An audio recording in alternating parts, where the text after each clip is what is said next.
I suppose we need to go back 5 years to the reason why myself and Glenn and some of the other councillors actually came into local government politics, and it was about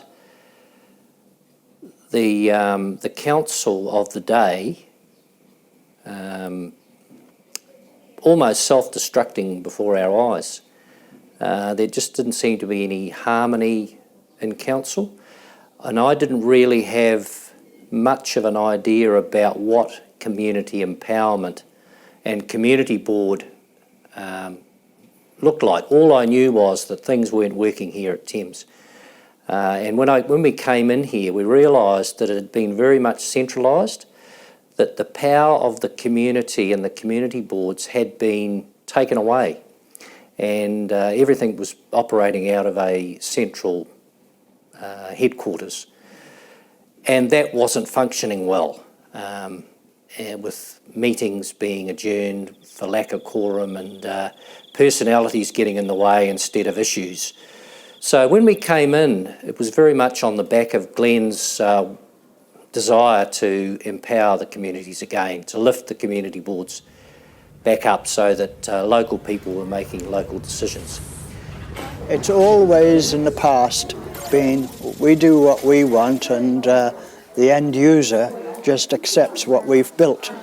But to find that the council were actually interested enough to involve the school children of the town and other interested parties to be a part of the planning, the design and the final activation of the designs, I was very, very impressed. It's not about just giving the community everything they want, but we work for our communities. It's their money, it's their community, so it's about saying work together and work out what we want for our community to strengthen it, and then from there, who's going to do what to make it happen. Coromandel was the Wright Stevenson sail yards. It's a beautiful area, and for kids and canoes and swimming, it's just a fantastic area. They were talking about moving the sail yards out onto the Coromandel Tapu Road at one stage, and there were 3 small parcels of land on each side of the road. The locals came to us and said, well, what can we do about it? And we had a meeting with the public in the back of the Coromandel pub one night, and with iwi, as well as the locals.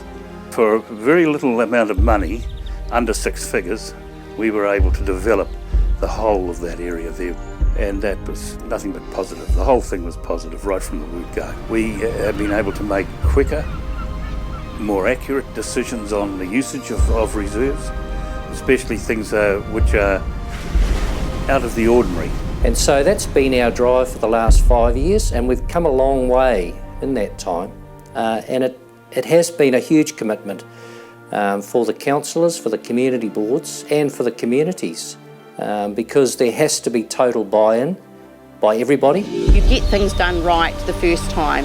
It saves time down the end where you get consultation and you get objections and resource consent problems. It makes a lot more sense to take your community with you, and so therefore putting that time and effort right at the beginning is so much more worth it.